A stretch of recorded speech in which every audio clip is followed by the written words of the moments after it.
Tu es saint, sincère, oui sincère. Tu es saint, sincère, tu es saint. Tu es fort, fort, fort. Tu es fort. Tu es fort, fort, fort. Tu es fort.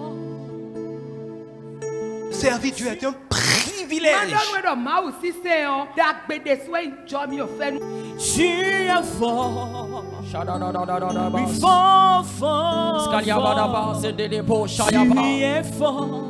Oui, tu es fort. Sois un arbre planté auprès des courants d'eau de l'esprit. Tu es fort. Tu es fort. Oui, tu es fort, tu es fort. Tu es fort. Continuons d'être une famille et continuons de tout mettre ensemble pour l'avancement de l'œuvre du Seigneur. Novembre, mois du toucher et de connexion. C'est ce que le Seigneur a pour nous comme promesse.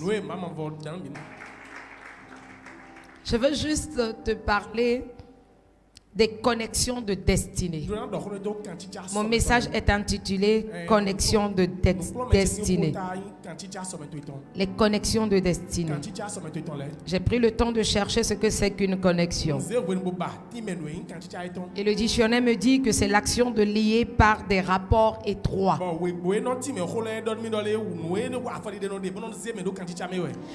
C'est le fait d'être lié à quelqu'un. C'est aussi un enchaînement de choses.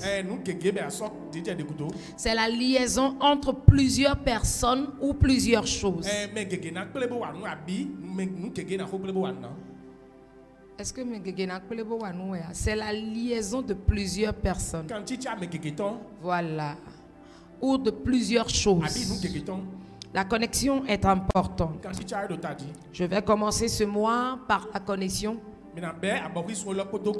Et je vais finir avec le toucher.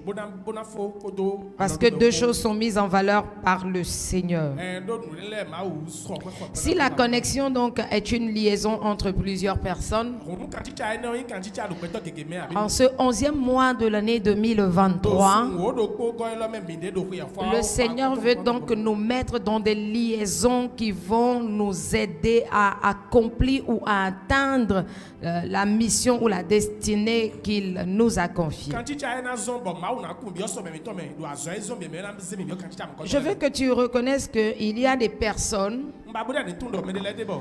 plusieurs catégories de personnes. Il y a des partenaires. C'est des gens avec qui on s'associe pour faire certaines choses. Dans un domaine donné, on les appelle aussi des associés. Les associés, c'est des personnes qui apportent en capital au même titre que toi pour que tu puisses accomplir quelque chose. On a besoin des associés en entrepreneuriat. On a besoin des associés dans l'œuvre du Seigneur. De la même manière, on a besoin des partenaires avec qui nous allons collaborer. Mais il y a aussi l'autre catégorie, qui est la catégorie des mentors. Les mentors, en réalité, sont des personnes reconnues, qui sont crédibles et performants dans un domaine précis où ils excellent. C'est-à-dire dans leur domaine, dans leur secteur, c'est des personnes reconnues, c'est des autorités reconnues. Ils sont très crédibles. Non, ils sont crédibles. C'est des gens qui sont... La crédibilité en fond, comment on peut l'expliquer? C'est des personnes qui font bien, qui sont honnêtes. C'est des personnes qui sont honnêtes. Est-ce que c'est Béji? Bon, acceptez ça comme vous pouvez, on ne va pas commencer à expliquer ça. Ils sont honnêtes dans ce qu'ils font, ils ne sont pas les voleurs. C'est des personnes qui sont crédibles. Tout le monde sait que c'est la bonne personne avec qui tu peux t'associer. C'est quelqu'un qui est crédible, donc aussi qui maîtrise son domaine. Qui surtout agit honnêtement. Et ils sont très performants dans le domaine où ils sont. Ces trois catégories simplement que j'ai citées aujourd'hui sont des connexions que le Seigneur va établir dans ta vie. Ce sont des gens qui ont des missions dans ta vie, dans ta destinée. Et le Seigneur les amène à te propulser, à t'orienter et à t'éclairer. Entre autres, il y a plusieurs types de connexions dont je vais te parler.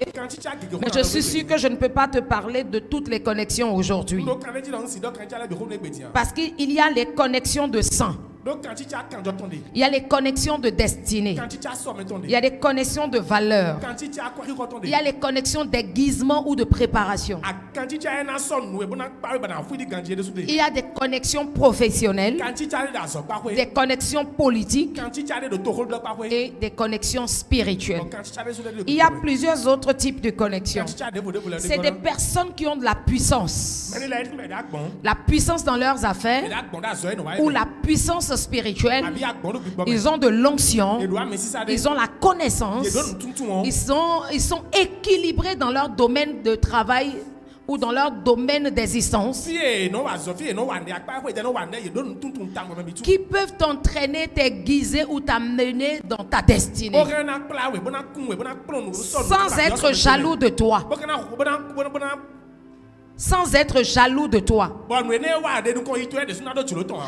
Non. Ils vont t'accompagner, t'orienter sans être jaloux de toi. Ni dans la méchanceté. Mais c'est des personnes que Dieu va utiliser, qui sont véridiques. Qui vont te dire la vérité sur toute ta destinée ou sur certaines choses que tu dois accomplir. Ils sont comme des éclaireurs et ils vont t'ouvrir la porte, parce que ce mois le Seigneur veut maintenant te toucher et te connecter à ces personnes. Quand on veut parler du système internet, on parle des réseaux, et tu as déjà remarqué que depuis la conférence on a commencé à parler de réseaux. Un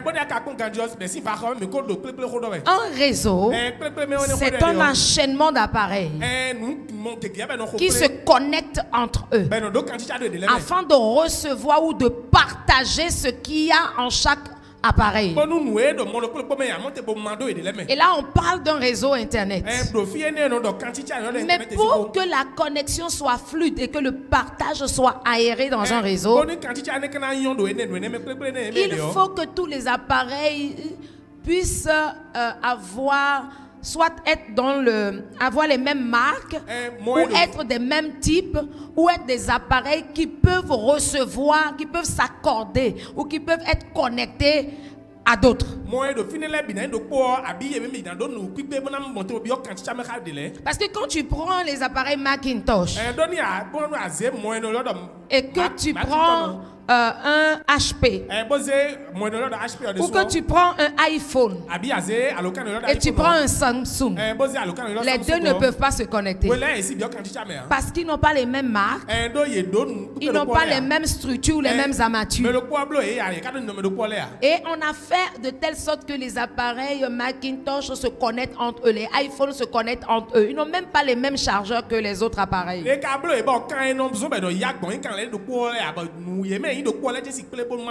Pour que tu arrives dans cette dimension de la connexion, parce que tu en as besoin. Et le Seigneur estime que là où nous sommes arrivés, chacun de nous dans nos vies, dans nos défis, il est urgent qu'il nous connecte maintenant à ces sources-là. Qu'il nous connecte à ces périphériques-là. Afin de recevoir de l'aide d'eux, de recevoir de la connaissance d'eux, d'être préparé par eux, d'être aiguisé par eux. Aiguiser, c'est énigan. Qu'ils puissent nous aiguiser et qu'il puisse nous mettre dans les conditions où nous pouvons continuer ce que le Seigneur a fait dans nos vies. De la même manière, il y a des connexions durables, mais il y a des connexions qui sont très éphémères. Parce que Dieu n'a pas prévu que cette connexion dure. Si Dieu n'a pas prévu que la connexion dure et que tu te laisses distraire pour ne pas avoir ce qu'il faut, le temps où il t'a placé auprès de cette personne ou avec cette personne, tu seras déconnecté sans recevoir ce qu'il faut. Je prie que ce ne soit pas ton cas au nom de Jésus. Ah ouais, si tu veux dire amen, dis un amen bien précis. Je dis, je prie que ce ne soit pas ton cas au nom de Jésus. Donc il faut donc que les appareils puissent être connectables, si on peut le dire ainsi, qu'on puisse les connecter ensemble. Si tu n'es pas dans le réseau du Saint-Esprit, si tu n'es pas dans le réseau de puissance de l'Esprit de Dieu, si tu n'es pas baptisé du Saint-Esprit, si tu n'as pas reçu la plénitude de l'Esprit, il te sera donc difficile de te connecter à ces différents périphériques que le Seigneur va mettre devant toi. Si tu n'es pas disposé à tout ce que le Seigneur va t'orienter à faire, si tu n'es pas disposé, si tu ne développes pas dans ta vie les caractères de ceux qui se connectent, la vie des gens qui se connectent, et comment on agit lorsqu'on est connecté à des types de personnes, tu serais à la bonne porte, à la bonne source, connecté à la bonne personne, mais tu ne recevras rien. Cela ne veut pas dire que la connexion n'est pas fluide. Cela ne veut pas dire que la connexion n'est pas de haut débit. Cela ne veut pas dire qu'il y a un problème dans le périphérique auquel tu es en train de te connecter. Mais tout dépend de toi. C'est toi qui ne laisses pas passer. C'est peut-être des fils qui sont sectionnés.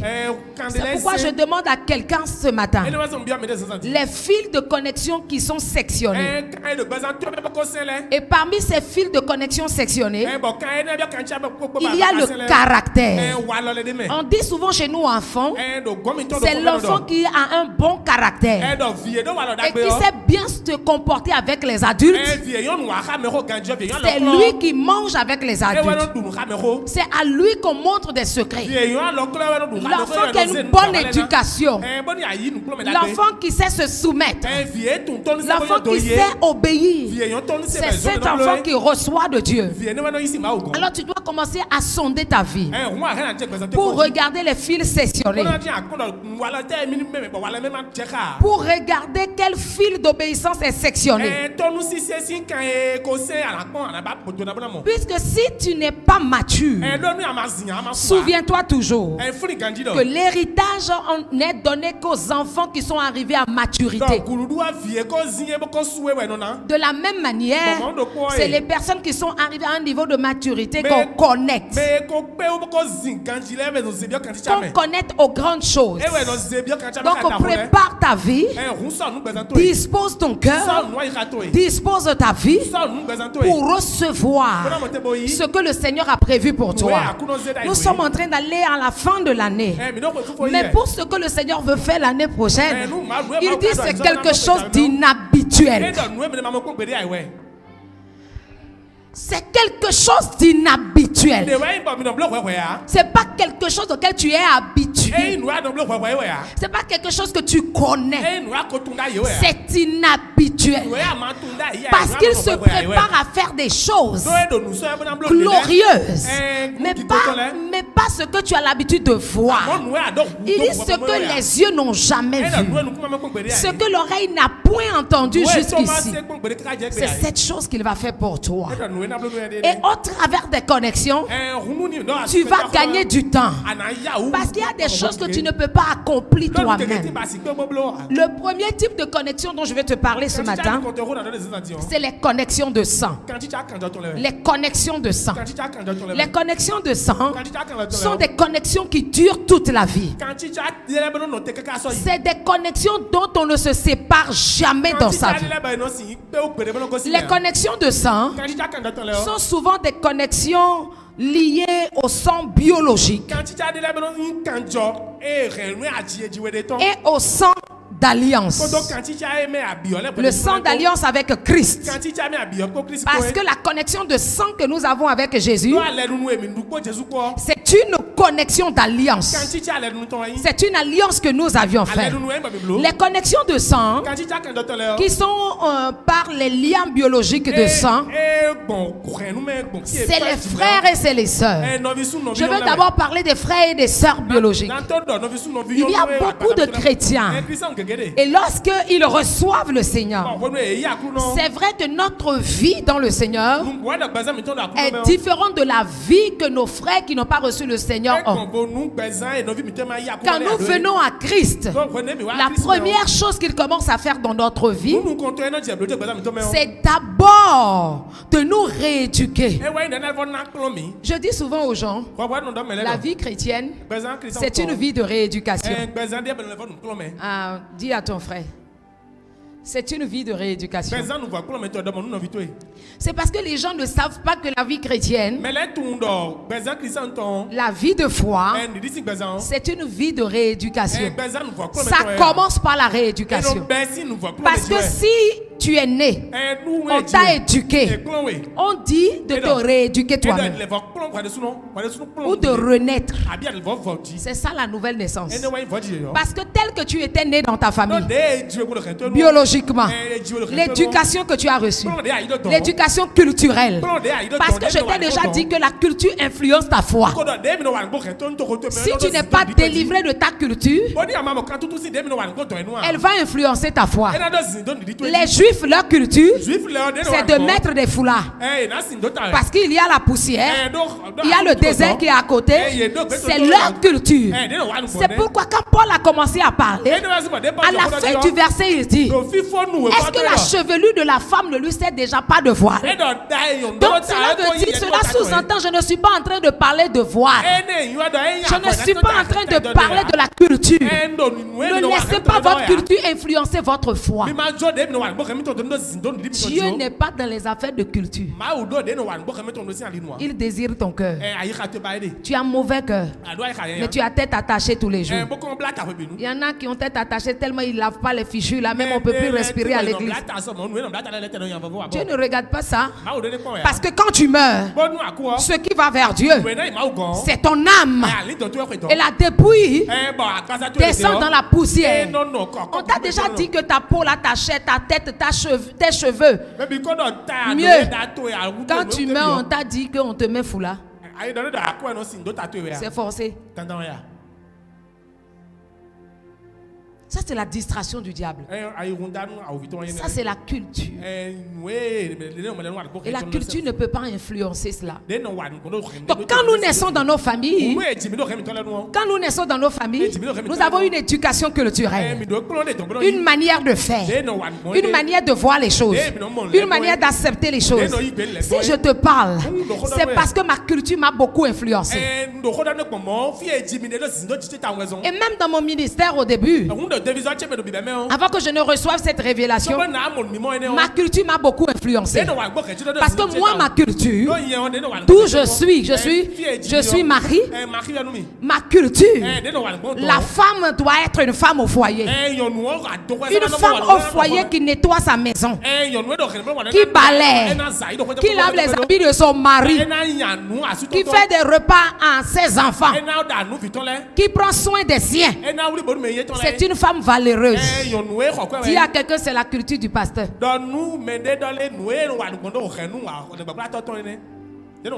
Mais il y a des gens qui sont influencés par la culture française. Tu es béninois, né au Bénin, jamais sorti du Bénin. Tu connais même pas, il a conduit frontière du Togo avec le Bénin, jusqu'à connaître la frontière du Bénin avec le Nigeria. Tu n'es jamais sorti, tu n'es jamais allé à Parakou même. Et tu dis que Si c'est être femme au foyer, c'est laver les habits de mon mari, nettoyer. En tout cas, moi, je ne peux pas. Hein. Tu peux ne pas pouvoir, même si tu ajoutes des milliers de dizaines. Mais laisse-moi te dire, en te choquant, avec la vérité ce matin, tu vas surtout que te promener de maison en maison. Les gens vont te prendre pin et puis ils te lâchent demain. Tu seras la maîtresse de tout le Bénin. Je ne sais pas qui vous apprend les vilaines choses comme ça. Vous voyez des jeunes femmes qui ont commis l'adultère dans leur maison. Et l'homme a fini par pardonner l'adultère. Ces gens-là se lèvent et puis mettent leur caméra. Femme n'est pas ton esclave. Femme ne balaie pas la maison. Mon fils, j'ai pitié de toi. J'étais choquée. Je te rechoque. Tu es une femme africaine. Et tu attends que l'homme soit fidèle. Mais tu n'es pas prête à être une femme de valeur. Même la Bible dit que la femme de valeur, elle prend soin de sa maison et de son mari. Je ne sais pas dans quelle Bible toi tu as lu que femme n'est pas si, que l'esclavage. Les gens qui disent ça, elles sont célibataires endurcies. Hein? Elles cherchent des gens dans leur réseau. Hein? Jeune fille, je te parle, elles cherchent des gens dans leur réseau. Se marier là, c'est doux. Hein? Je m'occupe de mon mari. Il n'a même pas de tailleur. C'est moi qui trouve les tailleurs. C'est moi qui fais les modèles il porte. On t'a déjà dit que lui-même là, il a déjà trouvé modèle, qu'il a déjà dit je veux modèle comme ça une fois. Où est mon rôle? Où est mon rôle? Vous avez fait juste quand j'ai commencé à sortir de mon message. La culture que nous avons nous influence. Mais quand nous venons au Seigneur, nous devons maintenant nous rééduquer. C'est ça le naître de nouveau. Naître de nouveau, c'est se laisser rééduquer. C'est se laisser enseigner à nouveau. C'est prendre de nouvelles habitudes liées au contexte dans lequel nous sommes. Tout ce que nous avons été avant de venir au Seigneur, c'en est une chose. Mais dans le Seigneur, il y a une nouvelle manière de faire les choses que nous devons accepter, que nous devons adopter, que nous devons travailler en nous. Mais les connexions de sang, c'est lorsque nous venons au Seigneur. Nous croyons que nos frères ou nos parents de sang que nous n'avons pas choisi, mais à qui Dieu nous a connectés pour la vie. Ils sont devenus le diable. Ils sont devenus Satan. Il y a des gens qui ne veulent même pas prier pour leurs parents. Même les sorciers de leur maison là ont des problèmes pour elles. La prière, c'est que la sorcière, ma tante sorcière, elle n'a qu'à mourir. Criminel. J'ai dit bien criminel. C'est la sorcière qui t'a mis au monde. C'est la sorcière qui t'a gardé 9 mois. Ce que tu ne sais pas, le jour où tu es né, même si elle voulait te manger, là, elle t'aurait mangé. Elle t'aurait mangé comme les cailles. Réveillé, cailles. Alors que tu étais encore tout petit. Mais ils ne l'ont pas fait. Les connexions de sang. Tu ne peux pas te séparer de tes parents parce qu'on t'a dit qu'ils sont des sorciers. Celui qui est en toi est plus fort que celui qui est en eux. La puissance qui est en toi est au-delà de la puissance qu'ils sont. Et si Dieu t'a donné cette puissance, c'est pour que tu sois un artisan de leur délivrance. C'est pour que tu puisses les recommander au Seigneur. Que tu puisses plaider en leur faveur. Que tu plaides le sang de l'agneau, le sang de l'alliance sur leur vie. Parce que tant que c'est une connexion de sang, ça peut te défavoriser dans les autres connexions. Tu ne me crois pas. Lorsque tu vas vers un homme pour demander un service, un homme haut gradé qui doit accomplir quelque chose pour toi. Il te dit, tu es de quelle famille? Que tu dises, je suis de telle famille. Il te dit, ok, reviens demain. Reviens demain. Après, tu l'appelles, il décroche plus. Tu insistes, il ne prend plus. Est-ce que tu sais de quoi il s'agit? C'est ta connexion de sang qui te défavorise. Parce que tu es de cette famille. Ce sang coule dans tes veines. Ce sang-là coule dans tes veines. Et à cause de ce que ce sang avait déjà fait contre cette personne, elle décide de ne plus jamais rien faire pour toi. La connexion de sang, tu dois travailler à ce que la connexion de sang spirituel puisse transformer cette connexion que tu as. Parce que c'est des alliances qui ne changent pas. C'est des gens avec qui tu ne peux jamais te séparer. Ce n'est pas parce que tu refuses d'aller au village que le sang des gens qui sont dans le village ne coule pas dans tes veines. Tu sais, avant, quand je suis avec quelqu'un, le simple fait que j'entends que tu es du même village que moi, c'est fini. Tu es disqualifié. Tu es disqualifié de la grâce. Parce que je nous connais. Je sais en quoi on est mauvais. Le sang qui coule dans nos veines là, la méchanceté de ce sang là, de cette connexion je connais. Est-ce que tu as déjà entendu que quelqu'un est allé à Goli et dit à ses parents d'Agoli, je rentre demain matin, et puis c'est effectivement demain matin qu'il est rentré, à moins que lui-même, même s'il est sorcier comme eux, il ne va jamais dire ça. Jamais. J'ai vu ça avec mes parents. Quand ils rentrent, quand ils viennent, ils disent à leurs parents, quand ils vont dans la grande famille, ils ont leur maison, ils disent, je viens d'arriver. Ils sont arrivés hier. Et eux aussi ils demandent, mais vous partez quand? À la fin de la semaine, ils partent demain. C'est comme ça que j'ai vu mes parents se comporter.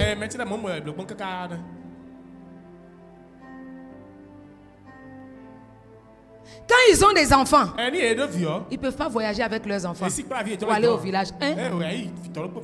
Et les enfants, ça va. Tu en as combien maintenant? Un seul. Il en a 4 ou 6 à côté de nous.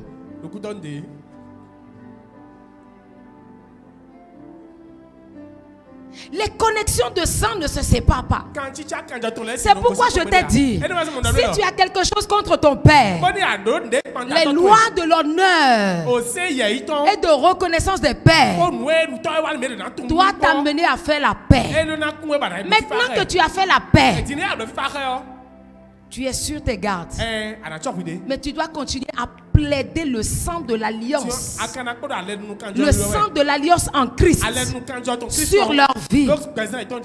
Je disais aux gens le vendredi dernier, le mois de novembre représente beaucoup de choses.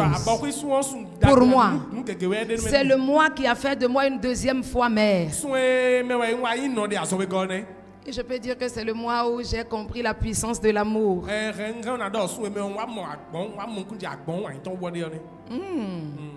Octobre et novembre, là, c'est des mois. Hein? Quand je dis ça, il y a des gens qui sont contents. Octobre et novembre, c'est des mois. Hein? Quand je dis ça, il y a des gens qui sont trop contents. Mais aussi le mois de novembre, c'est le mois de naissance de mon père biologique. Mais quand j'ai commencé à dire aux gens, c'est l'anniversaire de mon père le 2 novembre dernier, j'ai dit, élevez la voix vers le Seigneur et demandez Seigneur qu'il ne meure pas sans se réconcilier avec toi. J'ai plaidé le sang de l'alliance en Christ sur sa vie. Parce que le Seigneur ne t'a pas sorti de cette famille pour que tu les vois comme des démons. Il ne t'a pas sorti de ce coin pour que tu maudisses ton village, pour que tu les vois comme les fils de Satan. Mais c'est pour que tu puisses plaider les connexions de sang. Par des frères, des choses peuvent arriver. Deuxième type de connexion de sang, c'est le sang de l'alliance de Christ qui fait que je t'appelle mon frère, qui fait que je t'appelle ma soeur. Tu n'es pas de ma famille biologique. Tu n'es même pas de mon village. Tu viens de gauche, je viens de droite. On ne se connaît ni d'Adam ni d'Ève. Mais on se retrouve en Christ. Par le sang de l'alliance en Christ. Par le sang de Christ Jésus. Et par l'adoption du Père. Nous sommes devenus des frères. C'est par cette adoption que nous sommes co-héritiers avec Christ. Que Dieu nous a adoptés. Parce que nous n'étions pas biologiquement de la famille de Christ. De Jésus. Nous ne sommes pas de la famille de Jésus. Nous ne sommes pas juifs. C'est pourquoi la Bible nous dit dans le livre de Hébreux que nous tous, non-juifs, nous tous non-juifs, et tous ceux qui sont juifs, c'est par le sang de l'alliance que nous sommes devenus un. Il y a les frères dans le Seigneur. Ce mois de connexion, le Seigneur va te connecter à des frères dans le Seigneur, à des frères d'autres églises, à des frères du royaume, à des sœurs du royaume. Cette connexion a vocation à faire quelque chose. C'est pourquoi nous ne pouvons pas maudire les frères de sang que nous avons en Christ. Vous savez, l'église en général n'avance plus aujourd'hui parce que cette alliance de sang est méprisée. L'alliance de sang est méprisée. Tellement il y a de faux frères et il y a de fausses sœurs. Est-ce que c'est même à dire? Ah oh. Et hypocrite. Le mal, gna gna. Nos vies gna gna. De faux frères, de fausses sœurs en Christ. Ils se disent être des frères, mais c'est eux qui complotent contre toi. Ils t'appellent mon frère, ma soeur. Comme le dirait l'autre. Quand vous cherchez femme à nos maris, maintenant vous nous voyez que vous dites ma femme. Notre femme, notre femme. Notre soeur, notre soeur. Tu me vois, tu dis pasta. Mais tu m'envoies tes enfants m'espionner. Comme si j'étais en train de faire quelque chose de mauvais. Tu ne peux pas te réjouir dans le Seigneur pour les exploits qu'il me donne de faire. Parce que moi, je me réjouis de tes exploits dans la mission que Dieu t'a confiée. Tu réussis un ministère, les faux frères là. Pasta. Ma soeur. Je suis ta sépi et te regarde. Est-ce que tu pries pour moi? Tu pries pour mes défis? Tu as dit que nous sommes des frères de sang en Christ. Quand mes enfants désobéissants, rebelles, récalcitrants viennent te voir, tu les prends, tu les fais asseoir. Quel type de frère tu es? Je te demande. Demande à celui qui est à côté de toi quel type de frère tu es ou quel type de soeur tu es. Et puis tu n'intercèdes même pas en ma faveur. Dis-lui. Demande-lui. Demande-lui. Chacun demande. Quel type de frère tu es. Sans soutien. Ces connexions de sang sont aussi des gens qui ont reçu en eux des dons et des talents. C'est des gens qui ont aussi des choses à vous donner. Qui sont aussi dans un domaine des personnes reconnues et qui sont crédibles.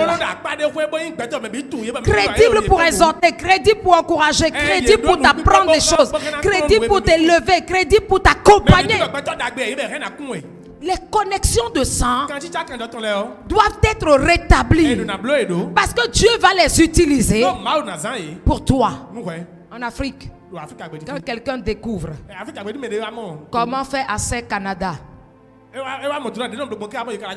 ou bien comment faire loterie visa, comme le disait ma fille la dernière fois, elle dit, ah, c'est quoi cette histoire là? Je vois dans toute la ville, on met loterie visa, loterie visa.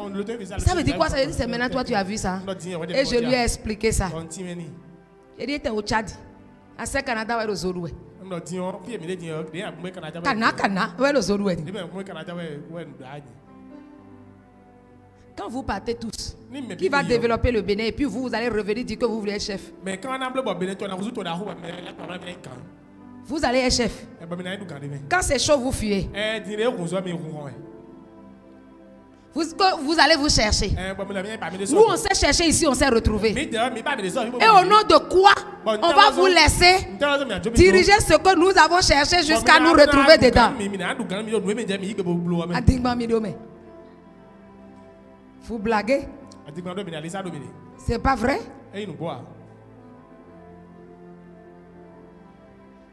Quand l'Africain, mieux le Béninois, découvre comment faire assez Canada, découvre comment gagner loterie visa, il ne va jamais partager avec quelqu'un. Si je m'en dis moi, jamais. Comme si toi tu venais là-bas, la place va finir.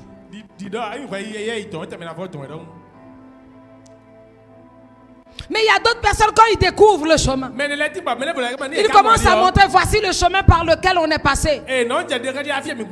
Voici comment ça va se faire.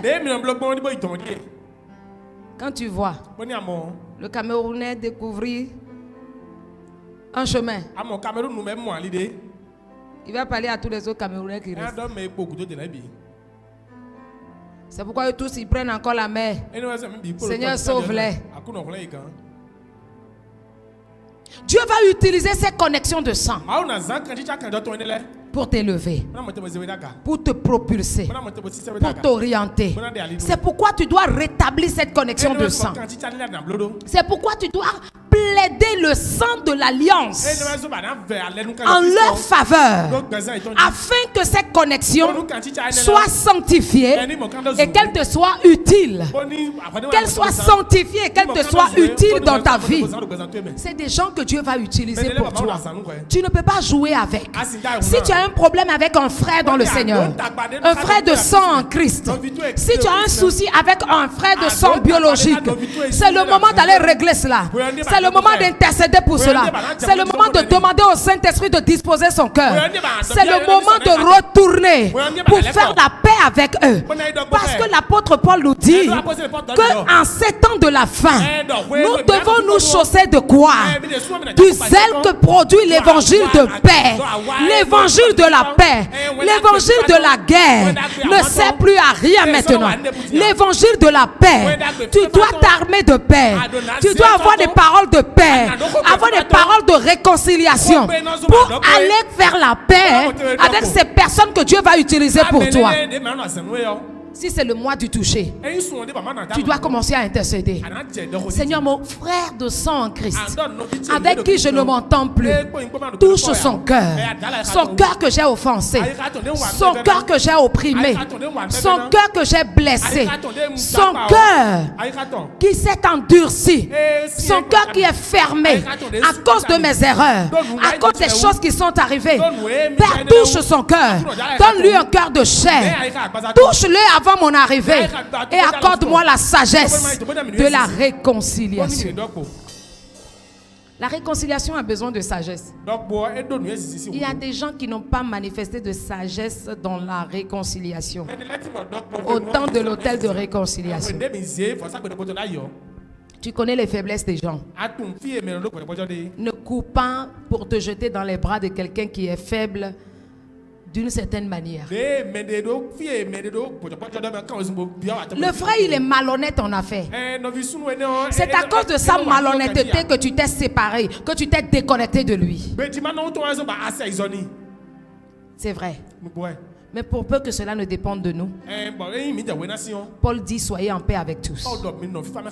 Tu peux faire la paix avec cette personne. Cela ne veut pas dire ou te reconnecter à cette personne ne veut pas dire de lui donner encore les mêmes occasions d'être encore malhonnête. Non. Tu fermes toutes les portes de cette malhonnêteté. Tu ne lui permets plus de l'être. Mais tu fais la paix avec lui. Il n'y a plus rien entre vous. il n'y a plus aucun problème entre vous. Si c'est quelqu'un qui est malhonnête dans l'argent. Il y avait un frère dans l'église. Quand tu lui commandes quelque chose, il reste la monnaie, il n'amène jamais. Il était même élevé au rang de coordonnateur. Il ne te donne jamais de monnaie. Ah, j'ai testé ça jusqu'à quand je connais ça. Si ce que je veux lui commander, si c'est 1,65 francs,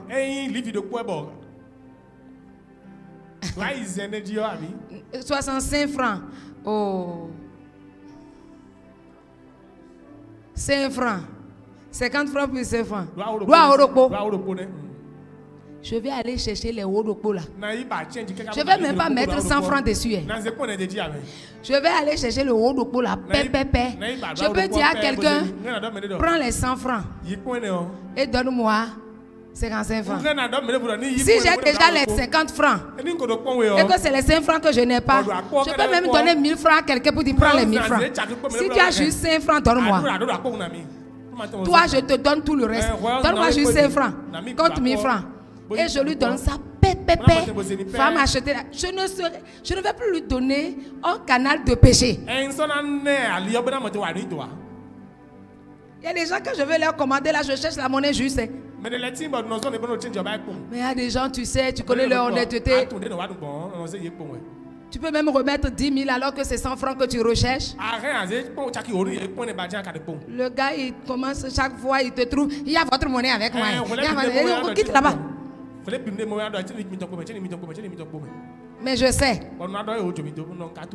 Donc si c'est un frère comme ça et que tu vas te réconcilier, tu vas te reconnecter, ne lui remets plus l'argent pour dire bon, comme on a déjà fait l'appel, c'est fini. Non, non. La paix mais la sagesse s'ajoute.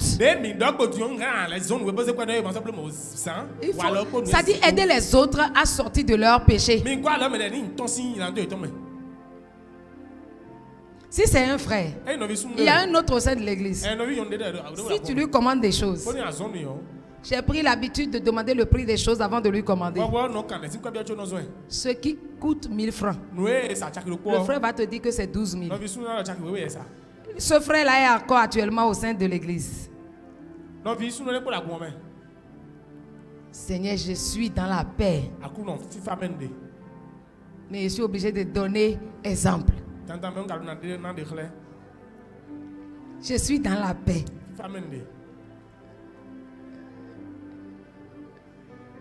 On va te dire c'est 12 000. Je suis dans la paix. On pardonne, je suis obligé de chercher exemple pour mieux expliquer. Amen.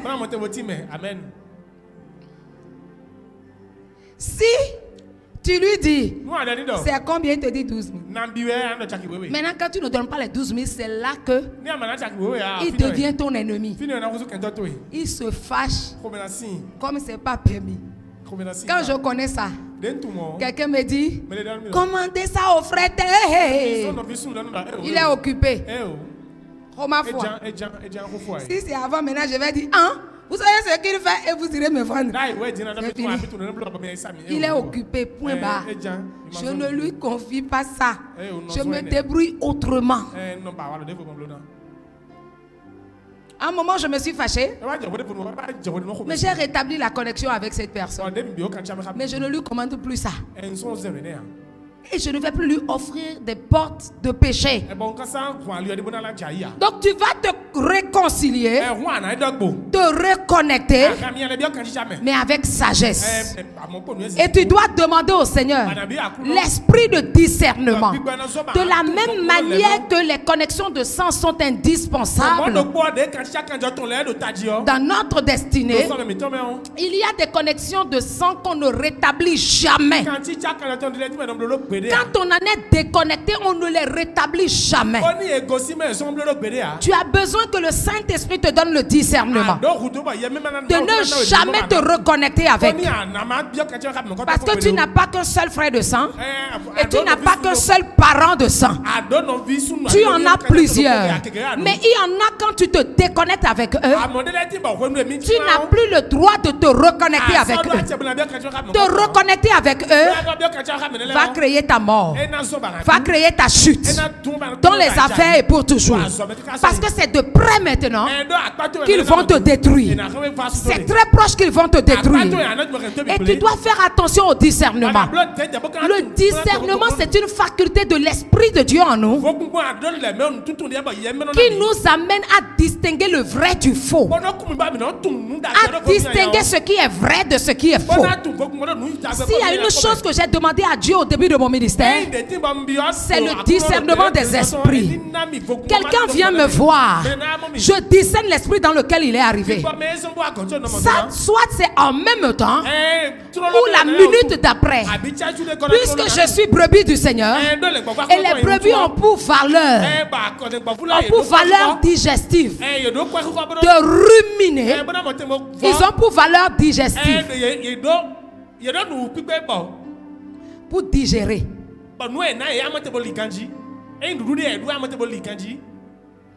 Pour ruminer. Alors je rumine toute rencontre.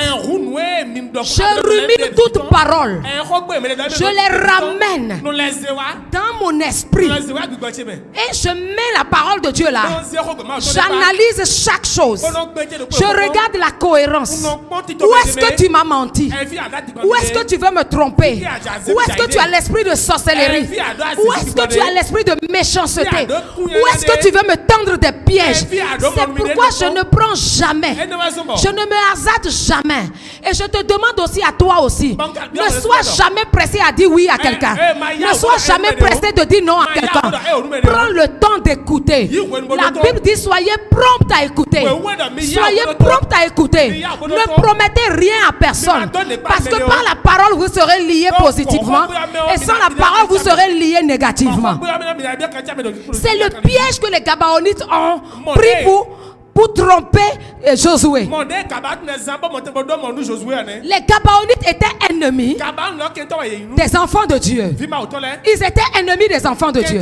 Mais lorsque Josué est arrivé, lorsque Josué est rentré dans la ville, la Bible nous dit qu'il y avait deux Gabaonites qui ont été envoyés.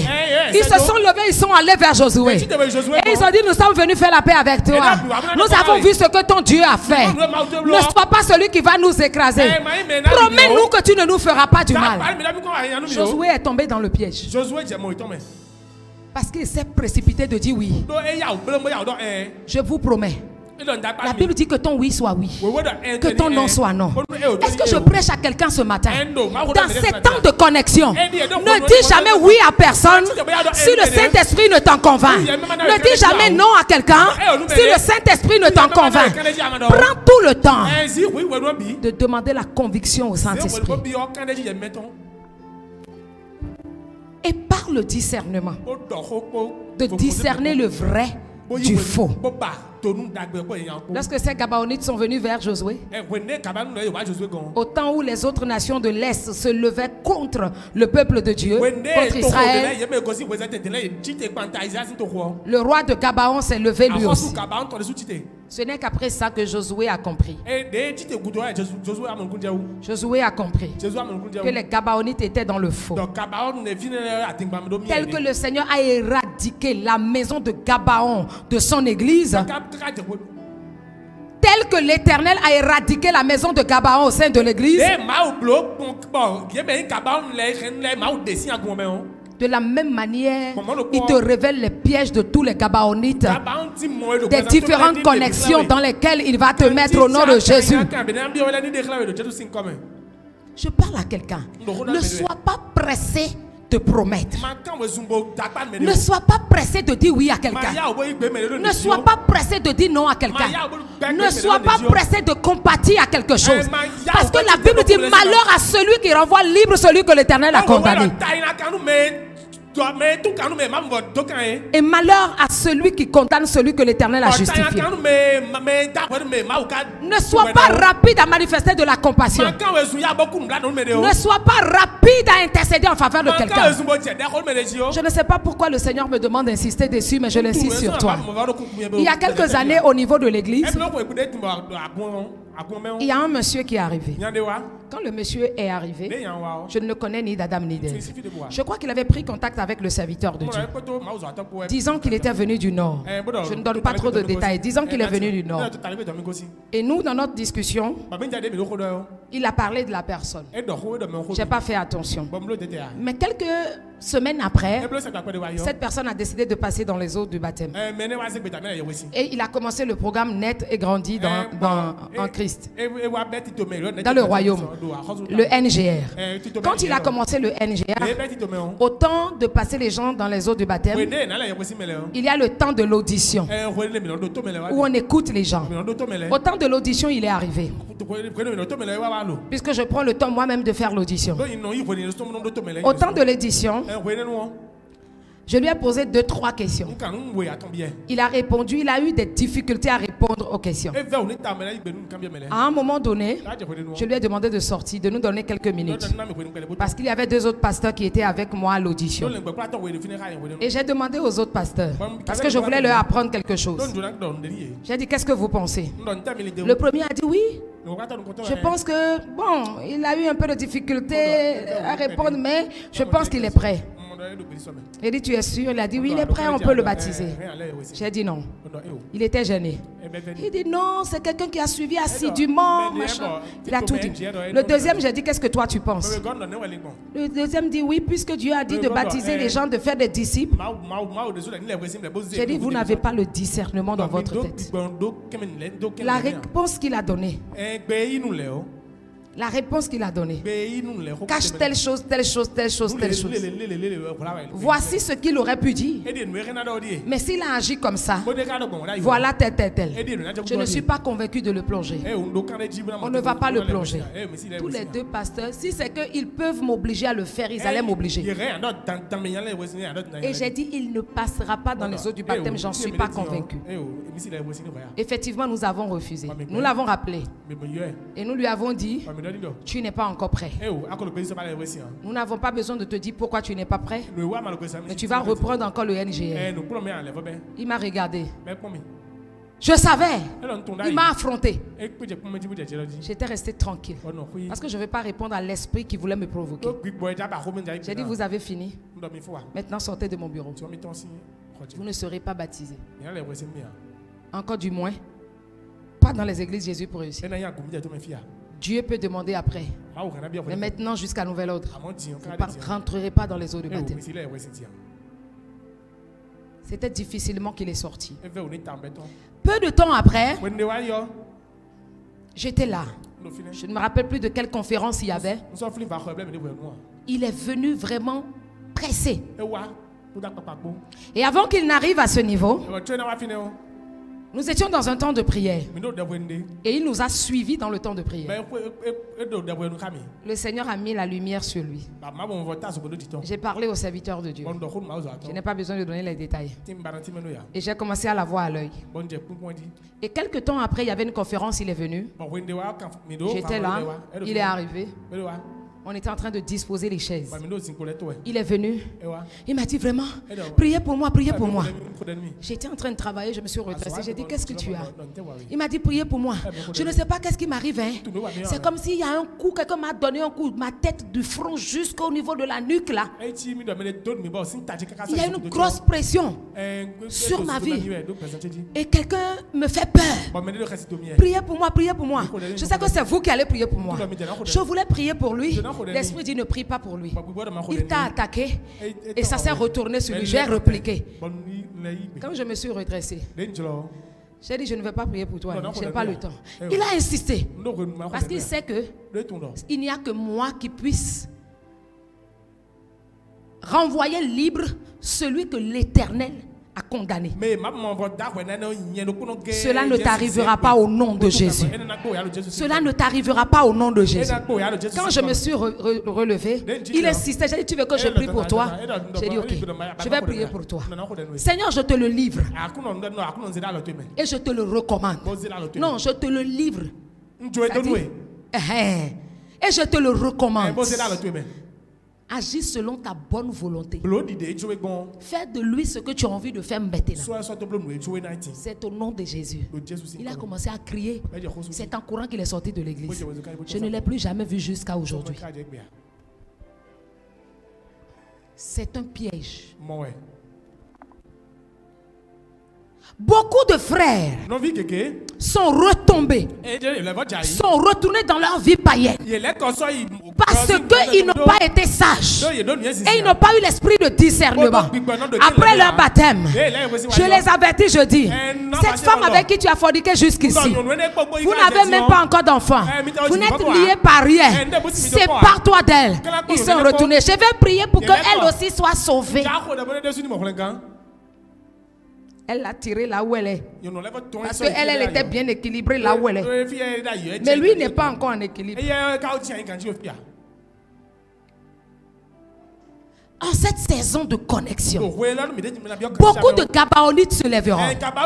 Si Dieu dit qu'il va te connecter, Satan va te proposer des connexions. Avant que ce que Dieu a prévu ne vienne à toi, je vais te dire que le diable va t'envoyer le faux de la chose. Si Dieu dit qu'il va te donner quelque chose, Satan va t'envoyer le faux de la chose pour te distraire. Ne sois pas celui qui court derrière les connexions. Ce n'est pas parce que c'est le mois de connexion que tu dois courir vers tout le monde, que tu dois vouloir rentrer en connexion avec tout le monde. Même les connexions de sang, c'est le Seigneur qui va te donner la conviction. C'est le Seigneur qui va te donner la conviction de ces connexions de sang, de ces connexions avec ses frères et ses sœurs dans le Seigneur, de ces connexions peut-être avec d'autres missions, de cette connexion avec d'autres personnes. C'est lui-même qui en sera l'auteur, afin que ce qui va sortir de cette connexion soit agréable. Sinon tu vas souffrir. Des gens vont acheter ta destinée. Des gens vont acheter ta gloire parce que tu allais te livrer toi-même. Je dis cela ne sera pas ta portion au nom de Jésus. Je dis cela ne sera pas ton cas au nom de Jésus. L'esprit de discernement s'accentue dans ta vie. Je déclare maintenant que le Saint-Esprit parle à ton cœur de jour comme de nuit. Il t'avertit des dangers de la connexion. Il t'avertit des faux dans la connexion. Il t'avertit des personnes de qui tu dois te préserver.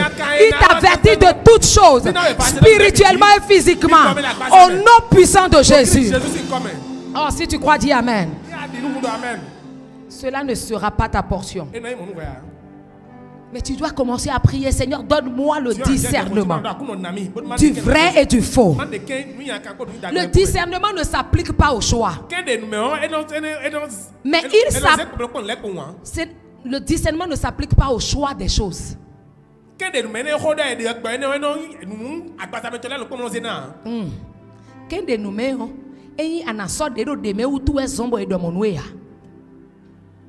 Mais l'esprit de discernement dont je te parle, c'est pour reconnaître ce qui vient de Dieu et ce qui ne vient pas de Dieu. Ce qui ne vient pas de Dieu. C'est-à-dire que tu peux avoir faim et des gens vont venir avec des poulets rôtis, ou des gens vont venir avec du méchoui et ils l'apportent jusqu'à ta maison pour dire le Seigneur m'a dit que tu n'as pas mangé depuis hier et c'est vrai.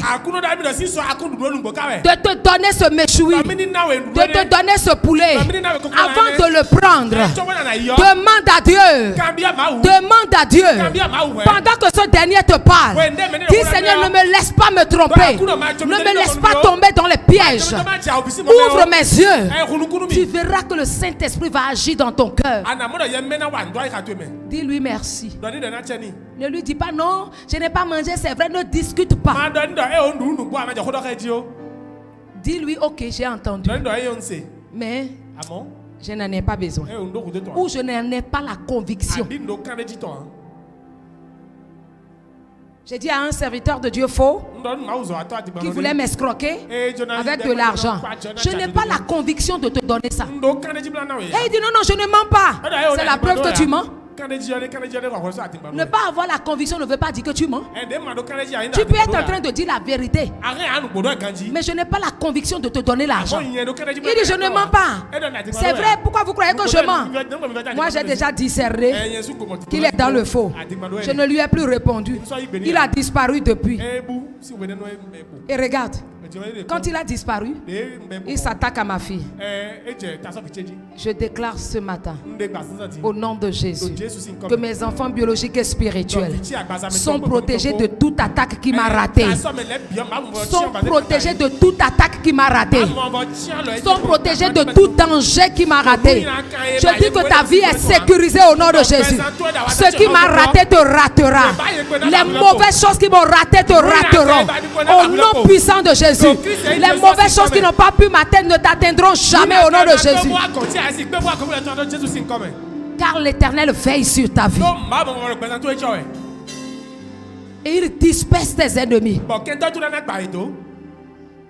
Ne sois pas rapide. J'insiste, ne sois pas rapide. Dis à cette personne, je n'ai pas la conviction. Ne discute plus. Je n'ai pas la conviction, point barre. Parce que c'est dans ta discussion qu'ils vont trouver le piège. Pour que tu puisses tomber dans ce dans quoi tu ne dois pas tomber. La Bible nous dit que le vieux prophète, il était dans la ville. Le jeune prophète a été envoyé par Dieu pour aller prophétiser. Le vieux prophète, il était déjà dans le ministère prophétique avant le jeune. Mais Dieu l'a envoyé pour dire, va dire ceci à Achab. Va dire ceci à Achab. C'est ce qui va lui arriver. Mais quand tu vas partir, en retour, ne prends pas le même chemin. Je dis à quelqu'un ce matin, en présentiel comme en ligne, ce que le Seigneur te dit, l'avertissement qu'il te donne, prends cela au sérieux. Prends cela au sérieux. Prends cela au sérieux. Il y a des gens dans leur fonction. Le Seigneur me révèle. Il y aura des gens dans leur fonction. Ton patron va te proposer une promotion ce mois ou en décembre. Dis-lui, je ne suis pas convaincu. Laissez-moi d'abord au poste que je suis. Car le Seigneur me révèle. Si tu acceptes, il n'est pas dedans. C'est la seule chose qui va détruire ta destinée. Quelqu'un me dit, prophétise à nouveau. Je n'ai pas entendu. Le Seigneur me dit, je ne sais pas qui c'est. Ça peut être un fonctionnaire d'État, tout comme ça peut être un fonctionnaire dans le privé. Mais c'est un fonctionnaire. On va te proposer. Ton patron va te proposer. Va te proposer une promotion ce mois ou le mois à venir. Ne l'accepte pas. Dis-lui, j'en suis pas convaincu. Patron, laisse-moi au niveau où je suis d'abord. Après, on verra ça. Si tu acceptes, ce serait ta fin. Ce serait ta fin. Est-ce que j'ai rendu à quelqu'un? Quelqu'un me dit prophétise une troisième fois. Je ne t'ai pas entendu. Le Seigneur me dit que tu sois fonctionnaire dans le privé, employé dans le privé ou fonctionnaire d'État. Je ne sais pas si tu es en présentiel. Je ne sais pas si tu es en ligne. Mais le Seigneur me dit, tu es un fonctionnaire. Ton patron va te proposer. Ah, Esprit de Dieu révèle. Esprit de Dieu révèle. Ton patron a entendu le même message que toi. Actuellement, il est connecté. Il a entendu cela. Mais c'est un piège qu'il va utiliser pour toi, contre toi. Et il va te proposer une promotion ce mois ou au plus grand temps le mois prochain. Dis-lui, patron, je ne suis pas convaincu. Laissons d'abord. Après, on verra. Est-ce que quelqu'un est averti? Est-ce que quelqu'un est averti? Vous savez, il y a une chose que les gens ont souvent l'habitude de dire dans le passé. Quand je prophétise, ils m'ont traité, même mes enfants, m'ont traité de prophète de malheur. Je m'en fous. Je m'en fous. Prophète de malheur. Elle ne prophétise que ce qui est mauvais. C'est ce qui lui a plu de me dire. Et c'est pourquoi il a appelé un autre prophète du dehors qu'il a amené dans cette maison. Et il a dit que je suis prophétesse de l'Acabie de Hulda. Va chercher qui est Hulda dans la Bible. Va chercher qui est Hulda dans la Bible. Mais si tu veux, je vais t'aider. Hulda, c'est une prophétesse qui n'a pas duré. Ses actions n'ont pas duré. Mais elle est intervenue au temps des problèmes politiques de sa nation. Que Dieu l'a utilisé afin d'établir l'ordre. C'était la seule fois où Dieu a révélé le manteau prophétique de Hulda dans la Bible. Et ils ont l'habitude de dire prophète de malheur. Ou d'autres disent elle a prophétisé, c'est pas arrivé. Et je leur dis une chose. Laissez-moi vous dire. Laissez-moi vous dire. Un prophète qui est dans la vérité, toutes ces prophéties ne s'accomplissent pas le même jour. Tôt ou tard, ce qu'elle a dit, le prophète de Dieu a dit, va s'accomplir. C'est là qu'on doit se rappeler que c'est prophète, véritable prophète. Le jeune prophète rentre dans la ville. Dieu dit ne reprends pas le même chemin. Lui, quand il est parti, au retour il a obéi. Il a pris une autre voie. Le vieux prophète a appris qu'il était là.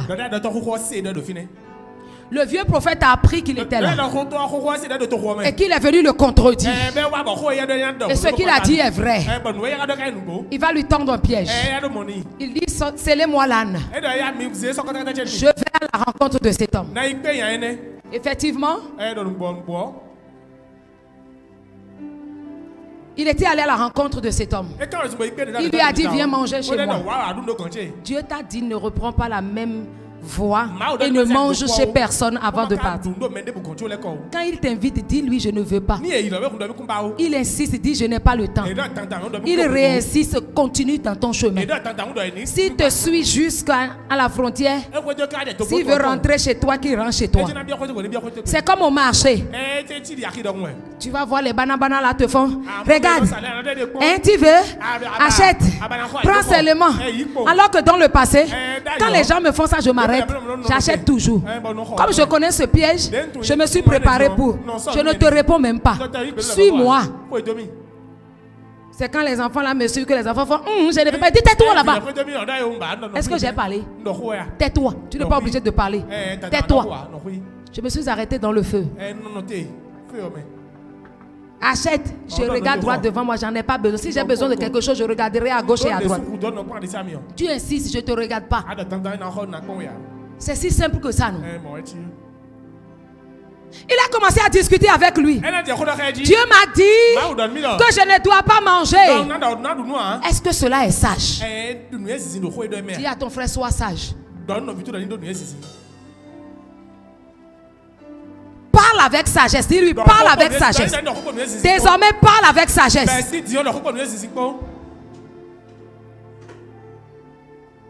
Il dit, Dieu m'a dit de ne pas prendre le même chemin, de ne pas manger. L'autre dit, mais Dieu m'a dit, il voulait obéir à Dieu. Dieu ne se contredit pas. Il a dit, ne mange pas. Et il a dit, ne reprends pas le même chemin. Un point, beaucoup de tirets. Il est retourné. Et ce n'est pas ce même vieux prophète que Dieu lui a dit qu'il a désobéi. Et il est mort. Tu ne tomberas pas dans les pièges du vieux prophète. Tu ne tomberas pas dans les pièges des vieux pasteurs. Tu ne tomberas pas dans le piège des vieux apôtres. Tu ne tomberas pas dans le piège des vieux qui veulent t'induire en erreur. L'Éternel t'accorde sa sagesse. Sois lent à la parole. Sois lent à la parole.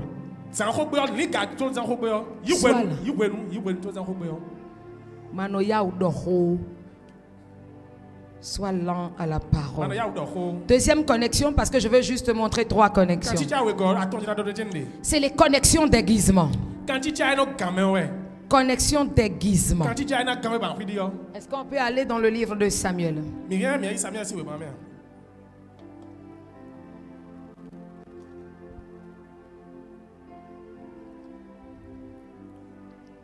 En Samuel chapitre 9.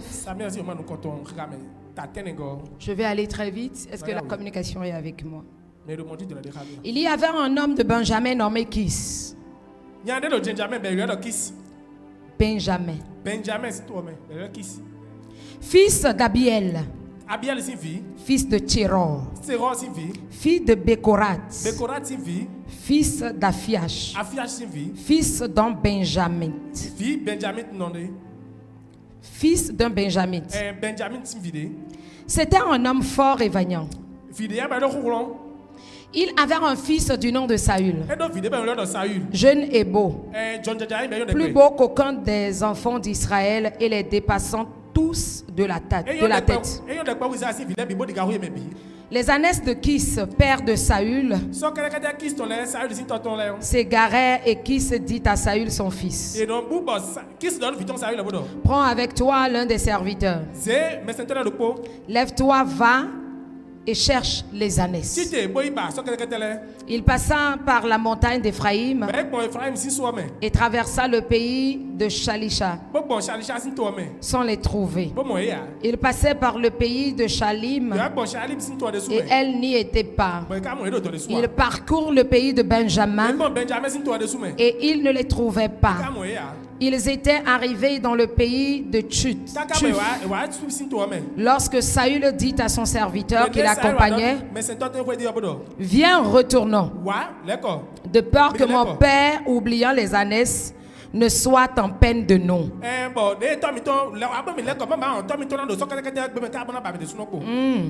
Viens, retournons, de peur que mon père, oubliant les ânesses, ne soit en peine de nous.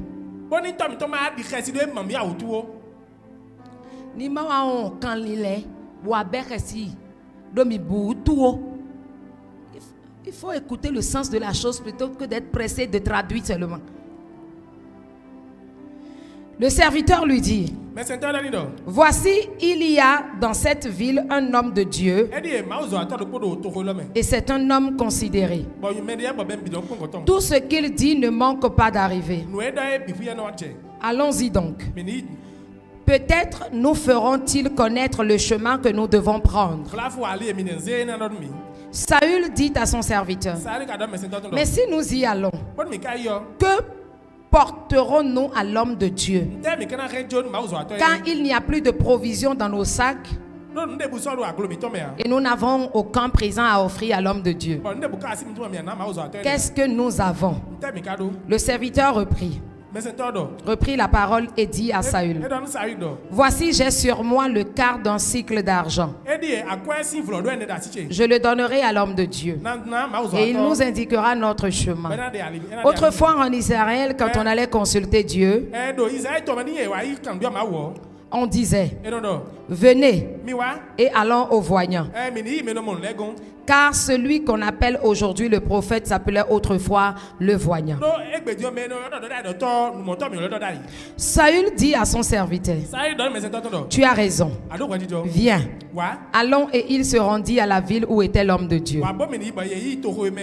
Comme il montait à la ville, il rencontrait des jeunes filles sorties pour puiser de l'eau. Et il leur dit: le voyant est-il ici? Elle lui répondit en disant: oui, il est devant toi, mais va promptement, car aujourd'hui il est venu à la ville parce qu'il y a un sacrifice pour le peuple sur le haut lieu. Quand vous serez entré dans la ville, vous le trouverez avant qu'il monte au haut lieu pour manger. Car le peuple ne mangera point qu'il ne soit arrivé, parce qu'il doit bénir le sacrifice. Après quoi, les conviés mangeront. Montez donc, car maintenant vous le trouverez. Et ils montèrent à la ville. Ils étaient arrivés au milieu de la ville quand ils furent rencontrés par Samuel, qui sortait pour monter au haut lieu. Or, un jour avant l'arrivée de Saül, l'Éternel avait averti Samuel en disant: demain à cette heure, je t'enverrai un homme du pays de Benjamin, et tu l'oindras pour chef de mon peuple d'Israël. Il sauvera mon peuple de la main des Philistins, car j'ai regardé mon peuple parce que son cri est venu jusqu'à moi. Lorsque Samuel eut aperçu Saül, l'Éternel lui dit, voici l'homme dont je t'ai parlé. C'est lui qui régnera sur mon peuple. Saül s'approcha de lui, de Samuel, au milieu de la porte, et dit, indique-moi, je te prie, où est la maison du voignant. Samuel répondit à Saül, c'est moi qui suis le voignant. Monte devant moi au haut lieu, et vous mangerez aujourd'hui avec moi. Je te laisserai partir demain, et je dirai tout ce qui se passe dans ton cœur. Ne t'inquiète pas des ânesses que tu as perdues il y a 3 jours, car elles sont retrouvées. Et pour qui est réservé tout ce qu'il y a de précieux en Israël? Et pour qui est réservé tout ce qu'il y a de précieux en Israël? Et pour quelle personne?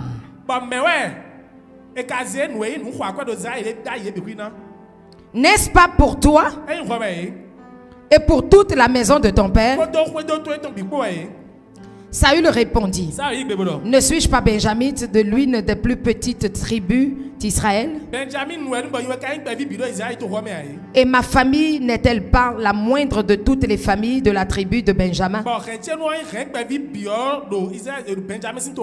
Pourquoi donc me parles-tu de la sorte? Samuel prit Saül et son serviteur et fit entrer dans la salle et leur donna une place à la tête des conviés qui étaient environ 30 hommes. Samuel dit au cuisinier, sers la portion que je t'ai donnée en te disant, mets-la à part. Le cuisinier donna l'épaule et ce qui l'entoure. Et il la servit à Saül. Et Samuel dit, voici ce qui a été réservé. Mets-le devant toi et mange, car on l'a gardé pour toi, lorsque j'ai convié le peuple. Ainsi Saül mangea avec Samuel ce jour-là. Il descendit du haut lieu à la ville et Samuel s'entretint avec Saül sur le toit. Puis ils se levèrent de bon matin. Et dès l'aurore, Samuel appela Saül sur le toit et dit, viens et je te le laisserai partir. Saül se leva et il sortit tous deux, lui et Samuel. Quand il fut descendu à l'extrémité de la ville, Samuel dit à Saül, dis à ton serviteur de passer devant nous. Et le serviteur passa devant. Arrête-toi maintenant, reprit Samuel, et je te ferai entendre la parole de Dieu. Voici Saül, qui est un homme choisi par Dieu pour entrer en connexion avec un homme qu'on appelle Samuel. Parce que cette connexion va l'amener en hauteur. Cette connexion va l'amener dans le cercle des grands. Parce que Samuel, il était le prophète qui devrait aller au lieu haut et saint, où il doit faire le sacrifice. Mais c'est lui qui oriente. C'est lui qui est le guide. Et voici maintenant, Saül avait déjà perdu des ânesses. Comme toi aussi, tu as déjà perdu certaines faveurs, certaines choses dans ta vie ou dans tes affaires. Et tu es à la recherche de stabilité. Tu es à la recherche de la gloire. Tu es à la recherche de l'honneur. Tu es à la recherche de la croissance. Tu es à la recherche de beaucoup de choses. Tu es peut-être à la recherche de financement pour tes affaires. Tu es à la recherche d'onction pour l'œuvre que tu vas accomplir pour le Seigneur. Tu es à la recherche de quelque chose d'essentiel qu'il faut avant de continuer ton chemin. C'est pourquoi il dit il va te connecter à des gens. Et voici le serviteur de Saül le serviteur de Saül, il lui dit, allons voir le voyant. Puisque nous avons perdu le chemin, allons voir un mentor, allons voir un homme, que Dieu nous oriente à travers la bouche de cet homme. Parce que je t'ai dit un mentor, c'est une personne reconnue, c'est une personne crédible, dans un secteur d'activité donné, qui est capable de t'orienter dans un domaine où lui il excelle déjà. Il maîtrise les choses déjà. Il va t'ouvrir les portes. C'est ce que Dieu veut commencer à faire pour toi. Ce mois-là, j'ai comme l'impression que tu ne réalises pas ce que c'est que la connexion. J'ai comme l'impression que tu ne réalises pas ce que c'est qu'être connecté à des personnes influentes. D'être connecté à des personnes influentes dans des domaines donnés. Quoi que tu veuilles faire dans ce monde, tu as forcément besoin des personnes qui l'ont déjà fait avant toi. Tu ne peux jamais être la première personne à faire quelque chose dans le monde d'aujourd'hui. Car il n'y a plus rien de nouveau sous ce soleil. Des gens l'ont déjà fait avant toi. Mais toi, tu ne peux pas identifier la bonne personne. Parce qu'il y a des jeunes qui ont apporté leur vision. Ils ont déjà pris leur vision pour aller confier à un mentor qui a pris cette vision, qui a volé cette vision, qui s'est accaparé de cette vision pour aller l'accomplir parce qu'il a de l'argent, parce qu'il a plus d'influence. Il y a des choses que Dieu te dit. Il te le dit dans le secret. Même si cela existait déjà, cette manière de le faire, cette manière de l'avoir, cette manière de l'accomplir, personne d'autre ne l'avait. Mais parce que tu allais te confier à la mauvaise personne, parce que tu as mené tes projets à la mauvaise personne, tu as parlé de tes affaires à la mauvaise personne, ils se sont déjà accaparés de ça. Et ils sont allés le réaliser. Ils sont allés le réaliser et ils t'ont mis en retard. Dieu peut redéfinir ton itinéraire. Mais reconnais que tu avais déjà perdu le temps. Reconnais que tu as perdu du temps. Et c'est ce que Dieu veut t'éviter. Et il va te connecter aux bonnes personnes. Il va te mettre en contact avec les bonnes personnes. Et il dit, allons voir le voyant. Parce que lui au moins, il a l'esprit de Dieu. Il a l'esprit de Dieu. Mais parce qu'il a l'esprit de Dieu, il va nous orienter. Il sera notre guide. Il va ouvrir la porte. Il sera à l'entrée de la ville. Et puisqu'il connaît la ville, il nous donnera des directives. Ils sont allés le voir. Mais les jeunes filles ont dit une chose. Les jeunes filles ont dit une chose. Ils ont dit une chose à Saül et son serviteur. Il dit, si tu veux aller voir le voyant, allez promptement. Quand le Seigneur te dit qu'il veut te mettre en connexion avec quelqu'un, ou qu'il te le révèle, qu'il te révèle un homme, tu pries et tu demandes à Dieu, est-ce la bonne personne? Est-ce que ça vient de toi? Est-ce que je suis en train de m'allier à la bonne personne? Si tu as toutes les confirmations de Dieu, parce qu'il ne confirme pas 2 ou 3 témoignages, quand tu as la conviction de Dieu, quand il t'a confirmé cela, va promptement. Ne prends plus du temps. N'attends plus. Parce que quelqu'un viendra te dissuader. Parce que quelqu'un viendra te dissuader. Parce que ce dernier peut ne plus avoir de temps. Il y a des gens qui ont reçu des projets de Dieu et reçu l'aval de Dieu. Et dit vas-y, fais-le. C'est la saison. Mais tu continues de dire, Seigneur, est-ce que c'est toi? Je vais faire ça demain, après-demain. Je n'ai pas encore trouvé quelqu'un. Fais-le promptement. Fais-le promptement. Les jeunes filles ont dit, si vous voulez aller, allez promptement. Allez rapidement. Allez vite. Allez avec précision. Ne doutez pas. N'attendez pas que le doute arrive. Les connexions que Dieu va te révéler. C'est pourquoi je déclare que tout ce mois, l'Éternel se présente à toi dans des visions. Sur ta couche tout au long de ce mois, le Seigneur te parlera par des songes. Il te donnera des révélations. Même les yeux ouverts, il te donnera des convictions. Il va appuyer sa parole. Ce qu'il t'a dit dans ton cœur, par la conviction, il va le confirmer par des songes. Il va le confirmer par sa parole au travers des enseignements. Lorsque tu as ces 3 confirmations, lève-toi promptement. Lève-toi promptement et accomplis ce qu'il t'a dit. Il dit allez promptement. Ne tuerez pas. Allez promptement. Parce qu'il vous attend là-bas. Tout le peuple l'attend. La Bible dit, lorsqu'ils sont allés voir Samuel, Samuel les a conduits où? Au lieu ça. Au haut lieu. Au haut lieu. Les connexions qui vont te conduire au haut lieu. Dans le cercle des entrepreneurs élites. Dans le cercle des entrepreneurs riches. Les connexions. Les gens auxquels tu vas te connecter. Les activités que tu dois faire. Les partenariats qui vont te conduire au haut lieu. L'Éternel les étale devant toi tout au long de ce mois. L'Éternel les étale devant toi tout au long de ce mois. Et il t'avertit. Et il appuie sa parole dans ton cœur. Au nom de Jésus. Les connexions d'aiguisement, c'est les gens qui t'aiguisent. C'est les gens qui te préparent. C'est les gens qui te donnent ce qu'il faut. C'est les gens qui te parlent de ton produit. C'est les gens qui te disent fais ça de telle manière. C'est les gens qui vont te polir. Est-ce que poli c'est pwidi? Lisse. Et fait briller. Quand on est en train de polir une pierre, comme l'or,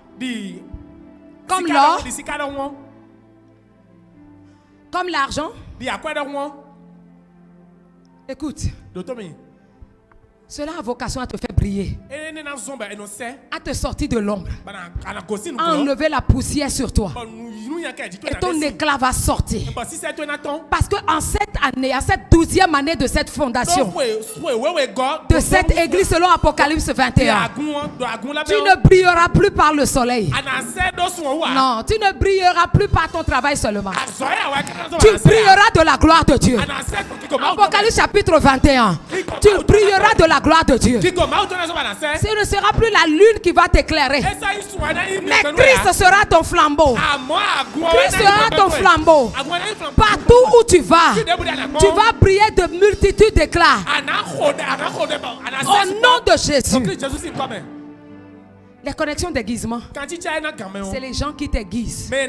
C'est ceux qui sortent la beauté de ta vie. C'est ceux qui sortent la beauté de ton cœur. C'est ceux qui te révèlent à toi-même tes talents que tu ignores. Il y a des gens qui sont passés au sein de l'église. Et parmi eux, il y avait un jeune qui était parmi les chantres. Je devais faire mon concert au campus. Et on m'a dit j'avais besoin d'un talking drum. Comme la plupart d'eux sont des jammers et ils ne vivent jamais heureux de ce qu'ils sont en train de prendre 5 000 ici, 10 000 là-bas, 20 000 là-bas, mais ça ne fait rien dans leur vie. Ils n'ont pas encore compris. Ils n'ont pas encore compris qu'il faut se consacrer. Les tas d'ordures qui sont partout, je ne sais pas les embellir. C'est le tas d'ordures de tout le monde, de toutes les maisons. Non, écoute, dis à ton frère, tu ne peux pas être celui qu'on voit partout. Dis-lui. Ton talent ne peut pas être partout dans toutes les sauces. Oh, fais-toi rare, dis-lui. Fais-toi rare. Fais-toi rare. Vous croyez que les gens comme Sinach, c'est parce qu'ils sont allés sur tous les podiums dans toutes les églises, des jammers comme ça, qui sont adoptés par leur père spirituel?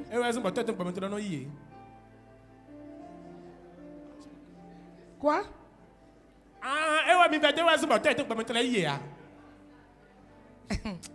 Que cet esprit te quitte au nom de Jésus. Dis amen. Amen.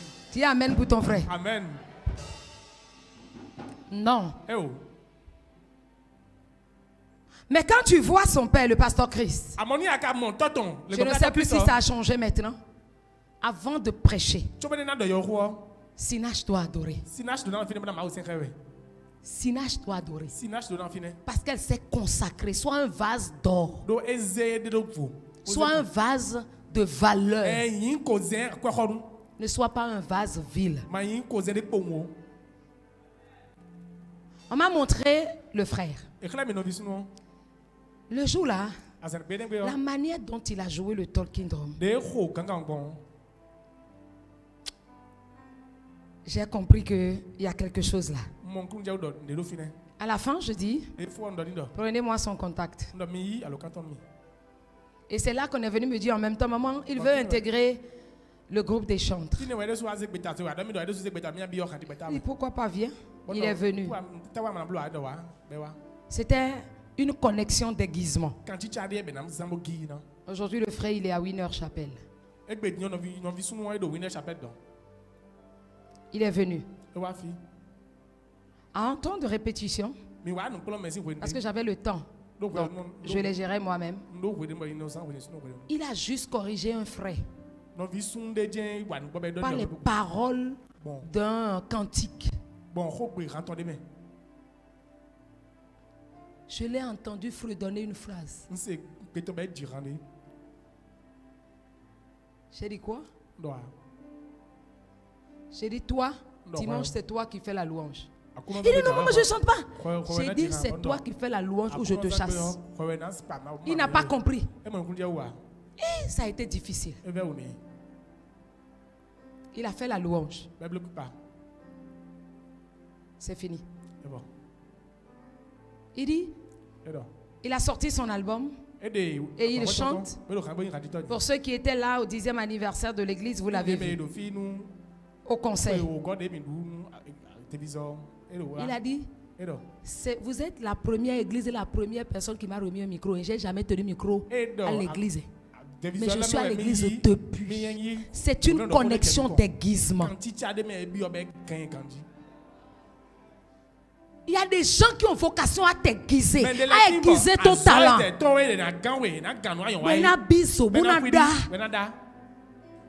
Et ça va être efficace.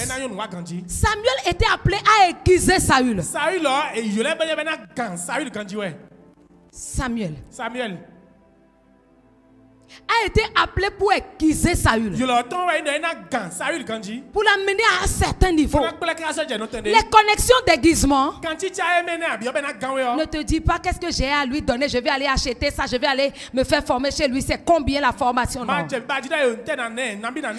dit mais non, combien on va lui donner? Il faut lui donner quelque chose. Il dit mais non. Il dit mais je n'ai rien à lui donner, tu n'as rien à donner à ces personnes-là. Ils n'ont besoin de rien de chez toi. Ils sont déjà élevés dans leur secteur. Ils sont riches, ils ont tout. Ils sont là juste pour te communiquer quelque chose. Mais la plupart des jeunes veulent acheter. Genre, ça dit, vous savez, le serviteur dit, j'ai un demi-cycle d'argent. On va lui donner. Ce que tu vas donner, que ce soit ton service. Que ce soit ton service. Tu n'as rien à faire d'autre que de servir ces gens-là. C'est en les servant qu'ils te découvrent. C'est en donnant qu'ils te découvrent.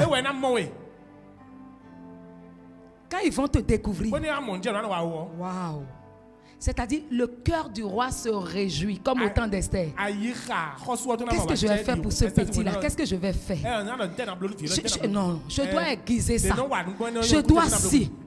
Les connexions d'aiguisement te remettent en cause tes productions. Ils remettent en cause tes productions. Ils enlèvent les qu'on va dire. Toi, mais regarde. C'est pas normal. Les gens vont te dire non, non, non. Si quelqu'un te dit que ce que tu fais n'est pas bon, quitte-le. Si on ne connaît pas ta valeur, quitte là-bas. Eux-mêmes là, ils ont quitté depuis là, ils sont où? C'est pas fini, hein. Les gens qui te disent quitte là, où ils ont quitté là, eux-mêmes ils étaient où? La patience d'être aiguisé. Saül devait le faire. Samuel devait le faire à Saül. Parce que Samuel là, il est appelé. Il a été aiguisé auprès d'Élie. Et il sait comment on peut aiguiser un homme de destinée. Est-ce que quelqu'un peut dire Seigneur, établis les connexions d'aiguisement devant moi. Établis les connexions d'aiguisement devant moi. Pour aiguiser mon talent, pour aiguiser ma vie, pour aiguiser mon caractère. Amen. Amen. Amen. Même le roi David, il a été aiguisé.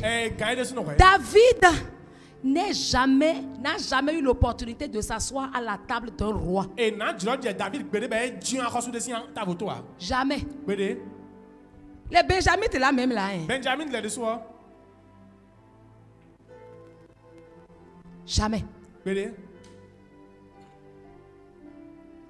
Mais quelqu'un l'a aiguisé. Jonathan. Le fils de Saül. Il a fait asseoir David à la table de son père. Et ils ont mangé. Il a eu l'occasion de manger avec des rois. Dieu te met en contact avec des gens que toi tu ne respectes pas. Parce qu'on t'a aiguisé. Tu crois que vous êtes au même niveau. J'ai eu une fille qui était restée avec moi. On peut dire aussi comme protocole. Et comme nous des enfants. Le jour où je l'ai amenée dans un fast-food seulement.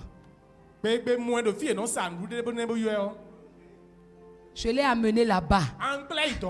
Garçon.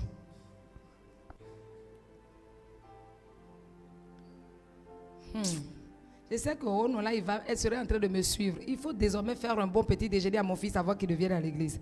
Parce que là ça, c'est pas affaire de il ne connaît pas, c'est affaire de manquement de petit déjeuner. Est-ce qu'on est d'accord? Il n'a pas bien mangé avant de quitter la maison. Donc, joue ton rôle de femme. Dis-lui que c'est ce que j'ai dit. Au cas où elle ne va pas suivre le direct. Que j'ai appelé son nom. Et on est parti. Et les gens ont dit, on voulait prendre une glace et manger. Et quand les gens sont arrivés, je savais avant de l'amener. Parce qu'elle ne connaît pas ça. Et elle voulait se marier. Elle était dans un problème de mariage. Je dis, calme-toi, je vais t'éduquer d'abord. Le mariage va suivre. Parce que qui va prendre ça là? Quand je suis chrétien, tête attachée, jupette paille. Pour aller n'importe où, jupette paille. Je sors, je lui achète des tailleurs, pantalons et tout. Elle fait, hé! Mais non, tout la mise à mi-temps, hein?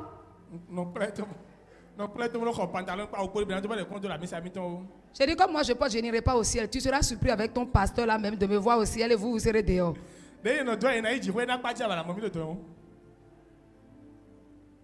Moi aussi j'ai pitié de mes enfants garçons.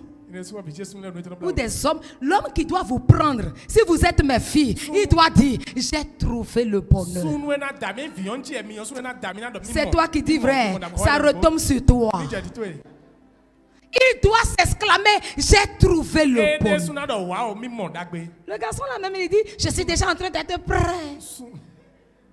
Parce qu'il sait qu'il y a quelque chose de valeur qui l'attend. Ah, il y a un autre là.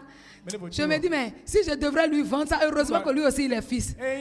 Sinon, ce n'est pas bonheur que tu as trouvé. Hein, tu as trouvé le ciel sur la terre. Est-ce que je suis en train de parler à quelqu'un dans les cabines?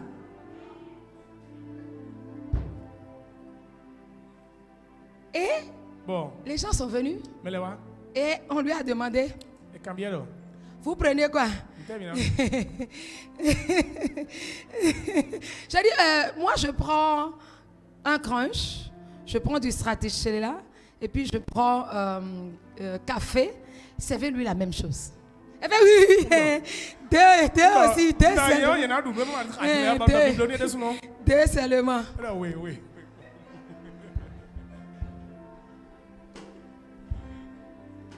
Elle dit, vous allez manger quoi? J'ai dit, nous on va prendre une pizza avec des frites. Servez-lui la même chose. Quand le repas est arrivé, elle me touche. Et puis elle fait, maman, je ne sais pas manger. Et d'autres, en fait, le fromage est d'autres. Non, c'est pas Amon. C'est pas Amon fromage là. Hein. C'est Amon. C'est Amon, non? C'est comme ça que vous appelez ça, non? Donc, ça veut dire que c'est fromage qui s'appelle Amon. Donc, c'est pas Amon fromage de la sauce. C'est Amon Yovoton. Et ma voix. Amon Yovoton. Fromage Yovoton, Amon Yovoton. Je fais. mange.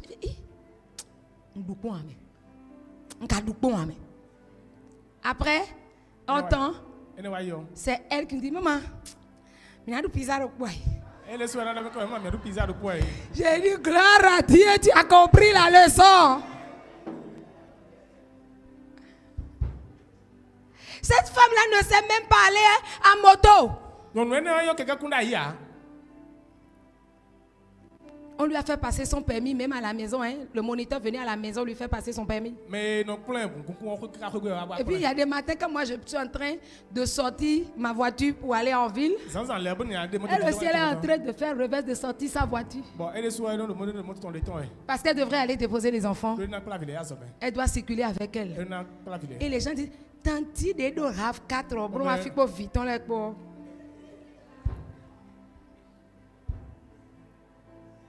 Elle ne sait pas tenir une fourchette. Elle ne sait pas que la fourchette reste à gauche et le couteau reste à droite. Quand la fourchette reste à gauche.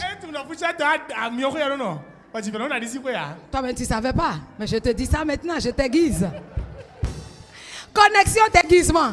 Et quand tu veux manger à table avec les grands, les connexions déguisement, c'est des choses comme ça qui t'apprennent. Voici la posture. Tu dois être droit sur ta chaise. Prends le torchon. Ne mets pas ça ici comme bavois. Tu n'es pas un bébé. Mets ça sur ta cuisse. Ou mets ça sous l'assiette. Et étends ça vers toi. Mais la viande, ça se coupe. Le poisson se racle. On ne coupe pas le poisson. Et quand on est avec les grands à table, avec les gens d'un certain niveau, la tête du poisson n'est pas mangeable. Je vous assure. Ça, c'est des choses d'un certain niveau.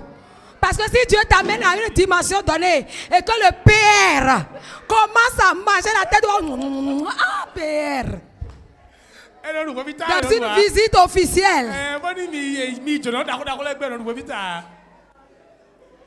monsieur le ministre est invité avec son épouse. Quand je ne vais pas faire Yovo, c'est des prétextes de mauvaise savoir-vivre. La femme du ministre a déjà laissé ça et pris la tête du ballon.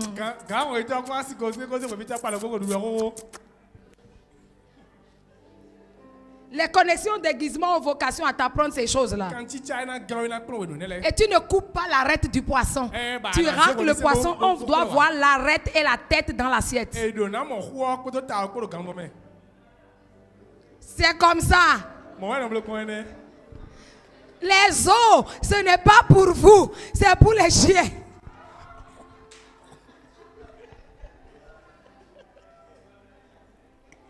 Maintenant, si tu es chez toi à la maison, il n'y a personne. Fais ce que tu veux. Et nous les dit, oui.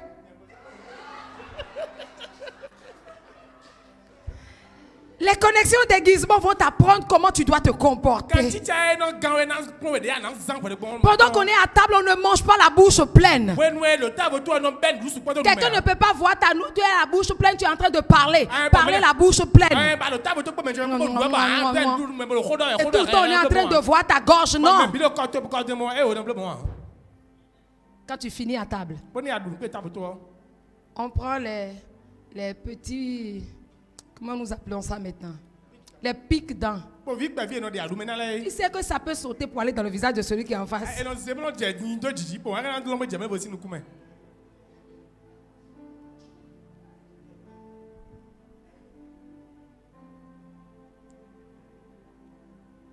Personne ne voit. Où tu vas, tu présentes tes excuses, tu vas aux toilettes, tu te rinces et tu fais ça là-bas. Quand on est avec des gens, quand on arrive à un certain niveau, on ne finit pas de manger pour faire.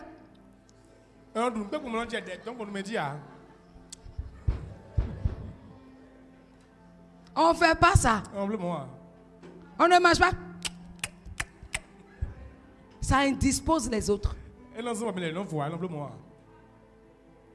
Coup de savoir-vivre. Ça, c'est les connexions d'aiguisement. Les connexions d'aiguisement ont vocation à te dire: la mèche violette que tu as mise sur la tête, ce n'est plus de ton niveau.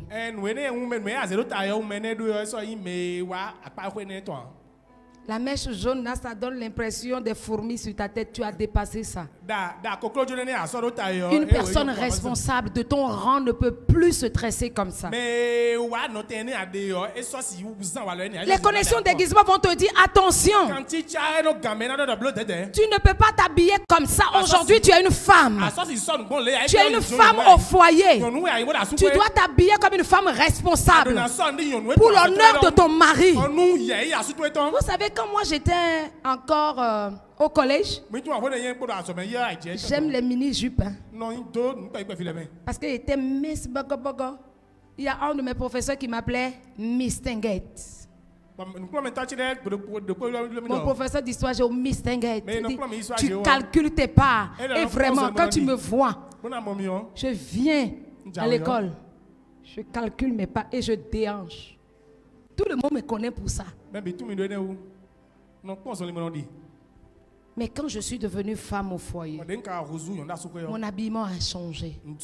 Mieux, quand je suis devenue épouse de pasteur et pasteur. Tu as vu mes lélé loulou, non? Montre-le. Tu as vu mes lélé loulou, non? Responsable. Montre-le les loulous jusqu'en bas. Bien habillé. On te voit, c'est la femme d'un tel. Tu n'es pas obligé de dépenser des millions avant de bien t'habiller. Les connexions d'aiguisement t'apprennent comment on s'habille. Tu es un homme, les connexions d'aiguisement te montrent comment on s'habille, comment on est un homme gentleman. Les connexions d'aiguisement te montrent qu'on ne peut pas tendre la main à une femme comme ça, tu dis un bonjour. Vous savez, c'est des choses qui n'ont l'air de rien. Mais c'est indispensable pour là où tu vas. Les connexions d'aiguisement vont te montrer. Un homme et une femme sont en train d'aller quelque part. Puis l'homme est devant là-bas, derrière le goudron là-bas. La femme est encore ici. Papa, notez quoi, mais papa.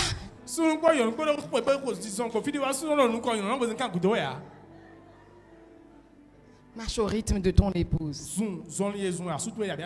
Apprends-lui comment ça se passe. Si c'est l'homme qui sait, il doit apprendre ça à la femme. Si c'est la femme qui sait, elle doit apprendre ça à l'homme. L'harmonie des couleurs, c'est quelque chose auquel je tiens beaucoup. Toi-même, tu sais, en couple, l'harmonie des couleurs. Je ne sais pas porter en co. Ça là, je ne sais pas faire, on ne m'a pas éduqué comme ça. Mais harmonie de couleur, toi-même tu es d'accord. Harmonie de couleur, harmonie de style. Donc tu ne peux pas porter Bumba comme ça. Et puis moi je mets ma veste, l'homme met sa veste, la femme a porté Bumba dessus, derrière. Oh glougoudou, glougoudou, glougoudou. Je suis enceinte. Si l'homme est en veste, même si tu es enceinte, porte un boubou léger façon. Si tu veux les boubous comme ça, dis ce que tu veux. Va écrire de gloire. Tu auras des choses de qualité comme ça. Non, je t'aiguise. Va écrire de gloire. On va te montrer les choses, agencement de couleurs. Les connexions d'aiguisement. Va te montrer qu'on n'arrache pas la parole à une réunion. À une rencontre d'affaires, quand l'autre a dit, j'ai dit que moi aussi. Non. Est-ce que je peux avoir la parole, s'il vous plaît? Est-ce que je peux placer un mot? Est-ce que je peux donner mon avis? Est-ce que je peux partager mon expérience? C'est des mots comme ça, c'est des choses comme ça qu'on dit. Ah oui, c'est de lui que tu parles, non? On t'a appelé. On t'a donné la parole. Les connexions d'aiguisement vont te préparer. Samuel dit à Saül, viens, je vais te parler. Le gars, il se lève avec son serviteur. Allons-y.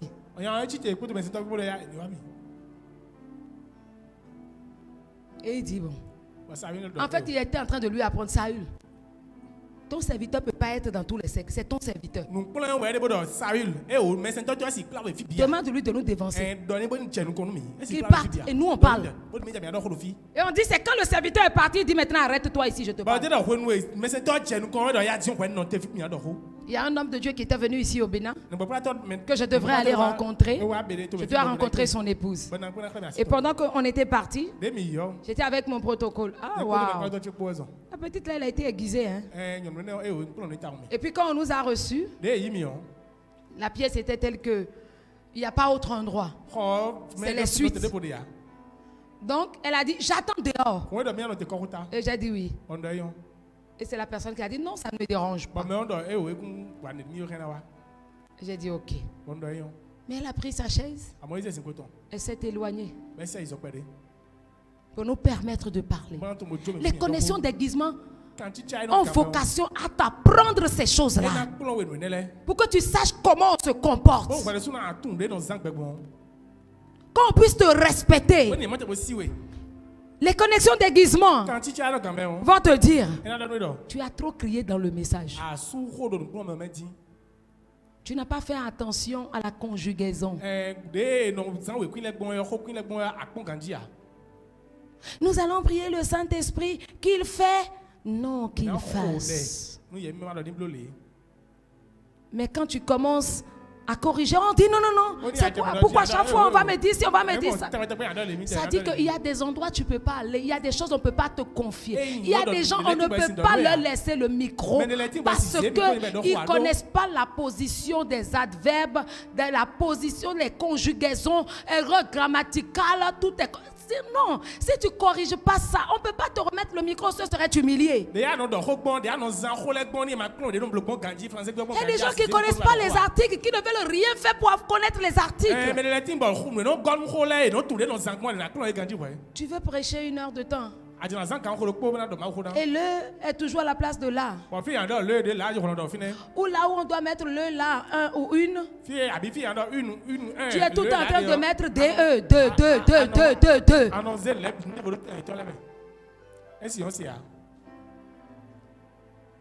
Un connaisseur à un moment donné va te trouver ridicule. Et ce serait une honte pour l'aiguiseur. Parce qu'on va dire l'aiguiseur ne peut pas être de ce niveau. Et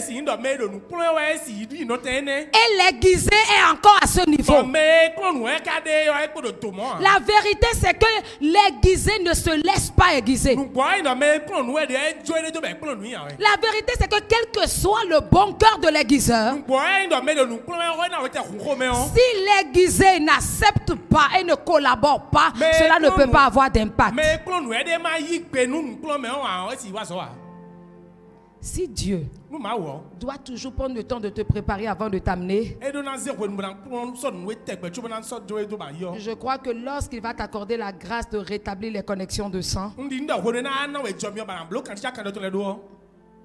la première connexion dans laquelle il va te mettre, c'est la connexion d'aiguisement. J'ai bien envie de déduire quelque chose.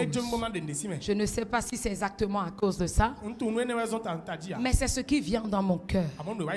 Pour celui que le Seigneur a prévenu, pour dire n'accepte pas, c'est un piège. Ça veut dire que cette personne n'est pas encore aiguisée. Parce que si tu n'es pas aiguisé, tu arrives à ce niveau-là, ta chute là sera pire. Si tu n'as pas la patience d'attendre d'être aiguisé, d'être préparé avant, ta chute lorsque tu vas arriver à ce niveau là sera catastrophique. Prends le temps de te laisser aiguiser. Demande au Seigneur d'étaler devant toi les vrais aiguiseurs qui te mettent en connexion avec les vrais aiguiseurs. Des gens qui vont t'aiguiser et vont te dire mais c'est le moment maintenant de faire la conduite, de passer ton permis, parce que tu ne sais pas là où Dieu t'envoie. Ma fille en question aujourd'hui, elle roule la voiture de son mari et la dernière fois que j'ai vu son mari dit maman merci de m'avoir donné une bonne femme. C'est pas avec la bouche qu'il faut parler hein. Mais depuis là, ma bouche est comme ça. Heureusement que je n'ai pas attendu la nourriture d'abord. Ma bouche est comme ça. Et tu dois apprendre à être reconnaissant pour les aiguiseurs que Dieu a placés devant toi. Pour t'aiguiser dans plusieurs domaines.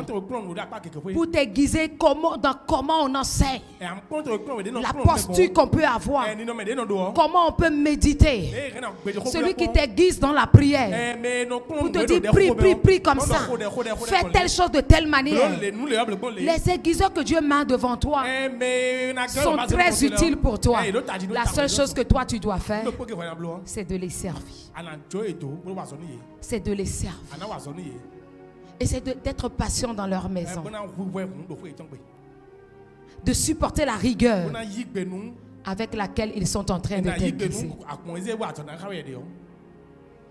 Je voudrais prier que tout au long de ce mois, le Seigneur te prépare pour chaque connexion. Que le Saint-Esprit en premier t'aiguise. Est-ce que tu peux commencer à le déclarer? Saint-Esprit, aiguise-moi. Que le Saint-Esprit aiguise ton caractère de l'intérieur. Que le Saint-Esprit aiguise ton cœur. Que le Saint-Esprit t'aiguise tout entier pour ta destinée. Qu'il t'aiguise pour ta destinée. Qu'il aiguise tes talents. Qu'il aiguise tes dons. Élève la voix et prie ainsi. Élève la voix et prie ainsi. Je suis un seul, oui, sincère. Je suis un seul, sincère. Je suis un seul. Tu es fort, fort, fort. Tu es